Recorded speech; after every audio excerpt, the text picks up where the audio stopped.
আস্তে আস্তে সুখ মাত্রা এসে পড়লাম। আস্তে নামছিলাম এই যে মাত্রাতে ট্রাফিক সিগন্যাল ঈদের জন্য।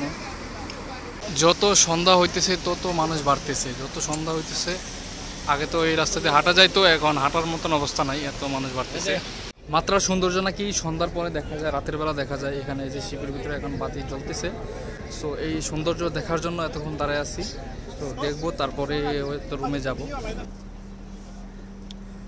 এই টেলিফোনের জামানাটাই কত ভালো ছিল, কত সুন্দর ছিল, অল্প কথাতেই মানুষের মন।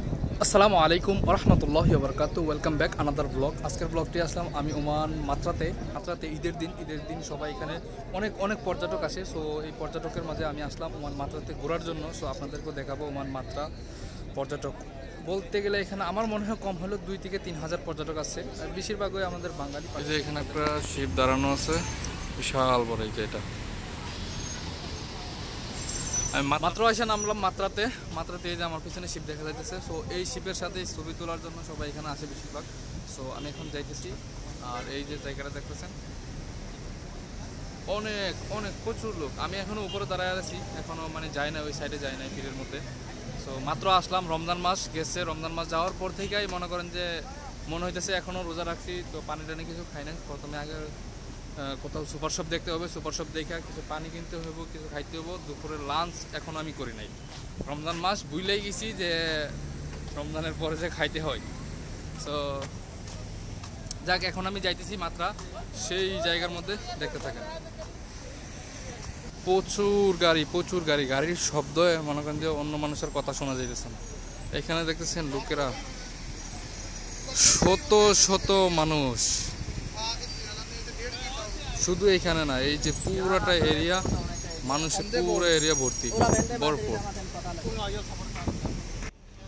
এই হইতেছে সমুদ্র। এই যে পুরাটা এরিয়া মানুষ ভরপুর, মাশাআল্লাহ। মানে প্রবাসীরা ঘোরার জন্য এই জায়গাটার মধ্যে আসে বেশিরভাগ। সবাই এই লাইনের পাশে দাঁড়া ছবি তুলতেছে। পিছনে যে 2টা শিপ আছে, শিপের মধ্যে দাঁড়া ছবি তুলতেছে। তো আমার কেউ নাই, আমি একাই ভিডিও করতেছি। একজন দেশি বাইকে দিয়ে কয়েকটা ছবি তুলেছি। সেলফি স্টিক দিয়ে সেটা ভিডিও চলতেছে, কারণ আমার ক্যামেরা ধরার মতন কেউ নাই। আমি একাই আসছি ঘুরতে। এখানে আমার আরও কিছু ফ্রেন্ড সার্কেল আছে, তাদের সাথে দেখা করবো। তাদেরকে তো লাঞ্চ করতে পারি না। এখানে একজন দেখলাম, একজন আইসক্রিম বেচতেছে, আরেকজন পানি বেচতেছে, আরেকজন বাদাম বেচতেছে। সো এইগুলোই লাঞ্চ। সব দেশের মধ্যেও জালিয়াতি চলে। এই যে দেখেন, এখানে অনেকগুলো লোক দাঁড়ায় আছে ওই শিবের মধ্যে ওঠানোর জন্য। তো তারা ওইখান থেকে ঘুরে আসছে, একটা বোট নিয়ে, স্পিড বোট নিয়ে ঘুরে আসছে। সো তাদেরকে বলছিল ওই শিবের ভিতরে ঘুরে আনবে, ভিতরের দিক দিয়ে ঘুরে আনবে। তো তাদেরকে সমুদ্রের পানির সাইড দিয়ে ওই শিবের চতুর্দিক দিয়ে স্পিড বোটটা ঘুরে নিয়ে তাই আইসা পড়ছে। তো পার পার্সন 5 রিয়াল করে নিচে। আমিও কথা বলছিলাম। সো তারা বলতেছে যে ভিতরে নেবে না, সাইড দিয়ে ঘুরে আনবে। এই কারণে একজন ফরেনার, হয়তো আমেরিকান হইব, সে অনেক চিল্লাচিল্লি করছে। এখানে প্রথমে গেটের মধ্যে এসে কথা বলছে, তারপরে আবার ওইখানে যে ড্রাইভারের সাথে কথা বলতেছে যে তোরা এরকম ধোঁকাবাজি করতেছে কিসের জন্য। সো আরব দেশের মধ্যে এরকম দান্দালি চলে বা দান্দালি হয়। তো কিছুক্ষণ পর এখানে উপরে একটা হেলিকপ্টার উঠতেছে, কিছুক্ষণ পর এটা রাউন্ড দিতেছে। হয়তো এখানে পর্যটক বেশির কারণে ঘুরতেছে। আমার একটা ফ্রেন্ড এখানে আসার কথা ছিল, তো তাকে খুঁজে পাইতেছি না। সে আসছে, আমার মোবাইলে ব্যালেন্স নাই। এখন তারা কল দিব কীভাবে, সেও কল দিতেছে না। এখন আমি যাইতেছি সুপার মার্কেট থেকে হয়তো কাঠ কিনে তারপরে তার সাথে কথা বলতে।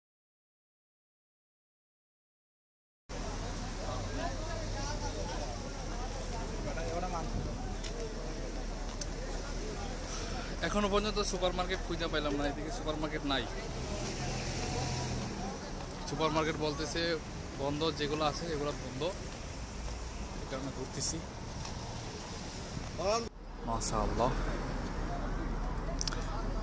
এই যে সমুদ্র, এখানে জাহাজটা দাঁড়ায় রয়েছে। এটা হইতেছে সেই মসজিদ, মনে হয় মসজিদ এটা। এইগুলো হইতেছে আরব দেশের অ্যান্টিক চিজ, বা আরবি মহিলারা তারা হাতে বানায়। আরবি মহিলারা বাড়ির মধ্যে বসে এগুলো বানায়, অথবা এগুলো অনেক পুরনো। তো আমি একটা বাটি জিজ্ঞাসা করেছিলাম ওমানের কত রিয়াল, সে বলতেছে ওমানের 5 রিয়াল। ইয়ানি 5 রিয়াল মানে অনেক দাম। মানে 5 রিয়াল দিয়ে বাংলাদেশে একটা ডিনার সেট কিনা যাবে এরকম। তো একটা বাটি, সুন্দর একটা প্লেট, তো এটার দাম। এখানে অনেক ধরনের বলতে গেলে অথেন্টিক জিনিস, যেগুলো অন্য জায়গায় পাওয়া যায় না, এই জায়গার মধ্যে আছে। শিপের এটাকে কি বলে আমি জানি না, পুরান শিপ রাখার রিল, আমরা ছোটোবেলা বাংলাদেশে কিনতাম পড়ার জন্য রিল।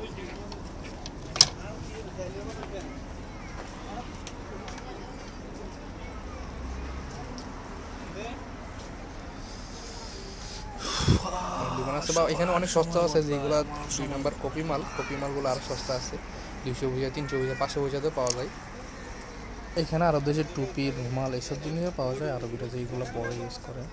এখানে যে জিনিসগুলো আছে এগুলো ঘরে সাজায় রাখার জন্য। সো আমরা যেহেতু প্রবাসী, আমাদের সাজানোর মতন এরকম ঘর নাই। সো দেশে নিয়ে যাওয়া যায় এগুলা, দেশে যদি যারা নিতে চায় নিতে পারে এখান থেকে। সস্তাও আছে, এন্টিক যেগুলো এগুলো অনেক দামিও আছে। ফরেনার ভাব নেওয়ার জন্য ফরেনারদের ক্যাবটা নিলাম। প্রায় 1 ঘন্টা হয়ে গেছে, এখনও মোবাইলে রিচার্জ করাতে পারি না। আদৌ মোবাইলের রিচার্জ করার জন্য কার্ড পাবো কিনা জানি না। পুরোটা ভিডিও চলতেছে কার্ডের উপরে নির্ভর করে, কারণ আমার ফ্রেন্ডকে না পাইলে আমার একা একাই ঘুরতে হবো। আর প্রবাস জীবনটা এমন একটা জীবন, সব সময় বন্ধু বান্ধবের সাথে সময় মিলায় পাওয়া যায় না, সব সময় তাদের সাথে দেখা করা যায় না, কাজকর্ম থাকে। সো আজকে যেহেতু ঈদের দিন, তার সাথে দেখা করার আমি চেষ্টা করব। আর মাত্রাতে এত ভিড় তাকে খোঁজার মতন অবস্থা নাই। আস্তে আস্তে সুখ মাত্রা এসে পড়লাম। আস্তে নামছিলাম এই প্রথম স্টেশনের এখানে, হাইটে এত দূর আসলাম, তারপরেও নেমে পাইতেছি না আমার মোবাইলে। এইটা হচ্ছে মাত্রা সুকের মেন গেট, এখান দিয়ে মাত্রা সুকটা শুরু হয়। এখানে অনেক দোকান বন্ধ, কিন্তু আজকে হয়তো ঈদের দিন হিসাবে কিছু দোকানদাররা দোকান খুলছে। তো এগুলো দেখার জন্য এখন ভিতরে আমি যে ধোঁয়াটা নিতেছি এটা বলতেছে আরব দেশে বখুর, বা বাংলাদেশে এটাকে দুধ বলে পরিচিত, কিন্তু এটা আরব দেশে। মাত্রা বাজারটা দিয়েছে বাংলাদেশের গুলিস্তানের মতো, এখানে সব ডাইকা কাস্টমারের ডাইকা জড়ো করা লাগে। সো এরকমই চলে ওমানের মধ্যে, এরকম আর কোথাও নাই। এরকমভাবে ডাইকা কাস্টমারকে বোলানোর কানুনেও নিষেধ ওমানের মধ্যে, কিন্তু এই মাত্রাতে এটা চলে। এখানে ছোটো বাচ্চার একটা পুতুল দিয়ে রাখছে, একদম আরবি বাচ্চাদের মতো, তার সাথে বসে আমি সেলফি তুললাম। এখানে অনেক ধরনের কাপড়ে বানানো জিনিসও আছে, ওমানিরা হাতে পাথরে, তারপরে আরব দেশের শামুক দিয়ে বানায়, এসব অনেক অ্যান্টিক জিনিস আছে, যেগুলো এই মাত্রাতেই পাওয়া যায়, অন্য জায়গায় পাওয়া যায় না। এখানে আগের যুগে মোবাইলে যে প্রবাসীরা কথা বলতো, মোবাইলের একটা কার্ড দিয়ে রিচার্জ করে কথা বলতো, এটা একমাত্র মাত্রাতে আমি এখন দেখলাম। এর আগে অন্য জায়গায় দেখছিলাম, কিন্তু ওই রকমভাবে দেখি নাই। মানে ভাঙা চূড়া পয়রা রয়েছে, কাঁচরা গুঁচরা ফালা রাখছে, এটা দেখেন কীভাবে পরিষ্কার। এই টেলিফোনের জামানাটাই কত ভালো ছিল, কত সুন্দর ছিল। অল্প কথাতেই মানুষের মনের ভাবগুলো প্রকাশ করতে পারতো, অল্প কথাতেই মানুষ নিজের ব্যাখ্যা দিতে পারতো আমি কীরকম আছি পরিস্থিতি। কিন্তু এখনের জামানায় পুরা দিন মানুষের মনের ভাব প্রকাশ করতে পারে না, কথা বলে কোনো তৃপ্তি পায় না। কিন্তু আগে 2 মিনিটের কথাই মানুষেরাও তৃপ্তি পেত। আমি ঘুরতে মাত্রার এক প্রান্ত থেকে অন্য প্রান্তে এসে পড়ছি, কিন্তু মোবাইলের রিচার্জের কার্ড পাই নাই এখন।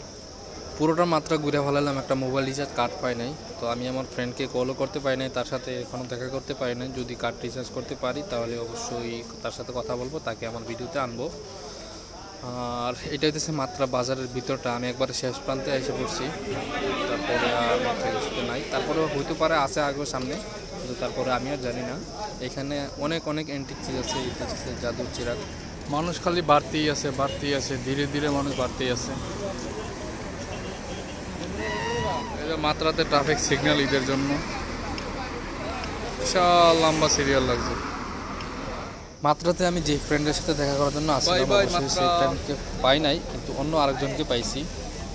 ক্লিয়ার এদিকে হারো, ভিডিওর ভিতরে আয়ো। তোমার সাথে দেখা করার লাগে তোমাদের আমি খারাপ নিয়েছি মিয়া, আমার আর কি ভিডিও করব এখানে। তো যার সাথে দেখা করার জন্য আসছিলাম তার সাথে আর দেখা হয় না, অন্য আরেকজনের সাথে দেখা হয়ে গেল, সেও আমার ফ্রেন্ড, আমরা একসাথে চালাতে ছিলাম। এইটা হইতেছে মাত্রার বন্দর পুরাটাই। সবাই এখানে গিয়ে ছবি তুলতেছে, নামতে তো পারবো, পরে উঠবো কীভাবে, এটাই তো সমস্যা। একা একা বসে রয়েছি, মাত্রা সুন্দর পরে সন্ধ্যা হয়ে আসতেছে। পিছনে পাহাড়, এদিকে সমুদ্র।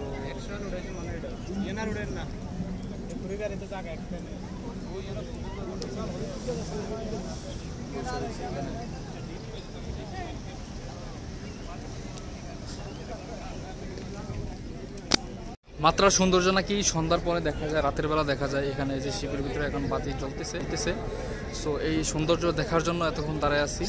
তো দেখবো, তারপরে তো রুমে যাব। আমার সঙ্গী সাথী যারা ছিল তারা সবাই চলে গেছে, বা আমার সঙ্গী সাথী দুজন ছিল, দুজনে চলে গেছে। এখানে আসার পরে তাদের সাথে দেখা হয়েছে। সো এখন আমি, যত সন্ধ্যা হইতেছে তত মানুষ বাড়তেছে, যত সন্ধ্যা হইতেছে। আগে তো এই রাস্তাতে হাঁটা যায়, তো এখন হাঁটার মতন অবস্থা নাই, এত মানুষ বাড়তেছে।